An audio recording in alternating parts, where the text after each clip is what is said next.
Oil ఇలా heat చేసుకోవాలండి. కొంచెం హై ఫ్లేమ్లో పెట్టి కొంచెం హీట్ చేసుకోవాలి. మందారాకు ఇవన్నీ సిమ్లో పెట్టి కొంచెం కొంచెంగా ఫ్రై చేసుకోవాలి. 1 by 1 వేసుకొని జాగ్రత్తగా వేసుకోవాలి, లేకపోతే ఆయిల్ మీద పడుతుంది. కొంచెం కొంచెం వేసుకోవాలి. సిమ్లోనే మనం ఫ్రై చేసుకోవాలి ఇవన్నీ. మందారాకు, నెక్స్ట్ గోరింటాకు అండి. కొంచెం పిరికిడైనా చాలు గోరింటాకు. ఇలా కలబెట్టుకోవాలి గంటతోటి. సిమ్లో పెట్టే చేసుకోవాలి మనం, అప్పుడే కొంచెం మంచిగా అవుతుంది. ఇది మాడకూడదు, మాడకుండా చిన్నగా సిమ్లో పెట్టి ఇలా కలబెడుతూ ఉండాలి. కొంచెం కొంచెం మగ్గుతున్నప్పుడు 1 by 1 వేసుకోవాలి.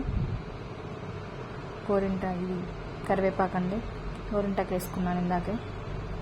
కరివేపాకు ఎక్కువ వేసుకోవాలి, అప్పుడే హెయిర్ బ్లాక్ అవుతుంది మంచిగా, వైట్గా ఉన్న వాళ్ళది కూడా. ఇలా కలుపుకోండి. దీంట్లో ఏంటంటే మెంతులు కూడా వేసుకోవచ్చండి, ఆప్షనల్ అది. కొంతమందికి మెంతులు పడితే కొంతమందికి మెంతులు పడవు. మాకు మెంతులు పడలేదండి, మెంతులు మేము వేసుకోవట్లేదు. మీకు ఎవరైనా వేసుకోవాలి అనిపిస్తే వేసుకోవచ్చు, వేసుకొని చేసుకోవచ్చు. ఈ ఆయిల్ మంచిగా బాగా పడిందండి. ఇప్పుడు మార్నింగ్ తయారు చేసుకుంటే మనం ఈవినింగ్ స్టోర్ చేసుకోవచ్చు, కొంచెం చల్లగా అయ్యాక.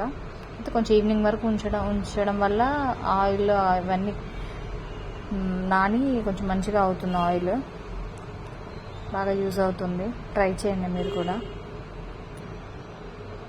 ఈ ఆయిల్ వాడినప్పుడు వీక్లీ వన్స్ 2 times అట్లా హెడ్ బాత్ చేయాలి. కుంకుడుకాయ అండ్ గంజితో కలిపి హెడ్ బాత్ చేయాలండి, ఇంకా గ్రోత్ అవుతుంది హెయిర్. Thank you. లైక్ చేయండి.